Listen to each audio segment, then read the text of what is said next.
Saturday night that Southfield police say 39 from the stabbing victim. 51-year-old Raymond Shackelford was one of two men stabbed during a possible hate crime now under investigation by the FBI and Southfield police. It was Saturday night that Southfield police say 39-year-old Terrence Thomas, a father of 13, stabbed the two men after asking if either were Muslim. We're told the two men had replied no, and from there things became violent. He really wasn't talking to me. He was like just talking to everybody in general, just like talking. And basically it was just like, he believed in Allah, and because we believed in supposedly like the Christian God, that we were the N-word. I thought it was over with. Next thing I know, he comes in, he starts like stabbing at him. At first I thought he was punching him because I didn't see any blood. Then when he stabbed him in the face, that's when I saw the blood. So I stepped between them.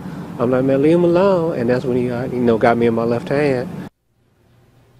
All right, folks, this is a case that I have alluded to and talked about briefly, and it's not enough. We have a president of the United States who takes it upon himself to tell the world over and over that the 3 Muslim students killed by a nut job, tragically and horrifically over a parking spot, were killed because they were Muslim, which is a bald-faced lie at this point.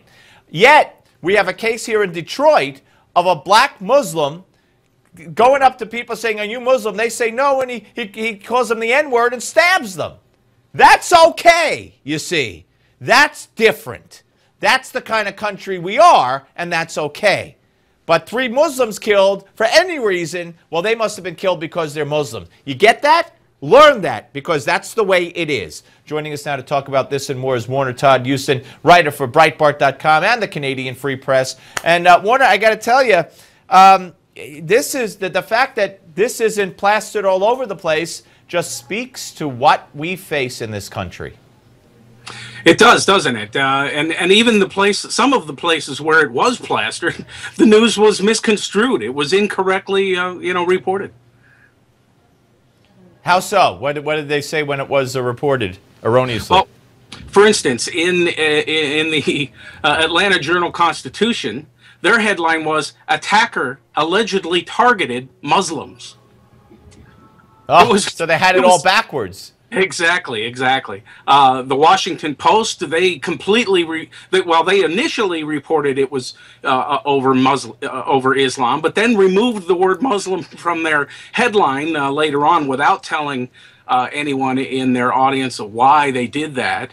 And the Michigan Live, which is a conglomerate of a lot of different newspapers in Michigan, didn't report that the people were stabbed when they said they weren't Muslim. So in a lot of cases, the media is trying to, misreport this and soften the blow for Islam. It is so frightening what is going on in this country. So darn frightening. Let's move on to something else that's frightening to me, and that's Hillary Clinton in the White House again, and this time in the Oval Office. These foreign donations that have been made to the Clinton Foundation and the ones that were made and the lobbying that went on while she was Secretary of State. This is going to be a big deal, or if the Republicans don't make it a big deal, then they lose at their own peril. Well, they should make it a big deal because this is nothing, no less than influence peddling. She's getting millions for this Clinton Foundation, which has had a lot of problems in the past of spending lots of money and returning very little to any kind of charity movement.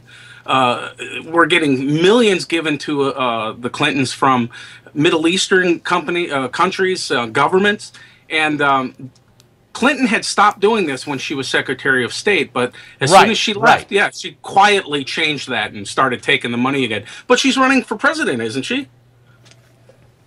Well, of course, nobody could find you to ask her, and as I've said to many of my guests, if you know where she's hiding, please let us know. What do you make of the whole Giuliani blow-up in the media?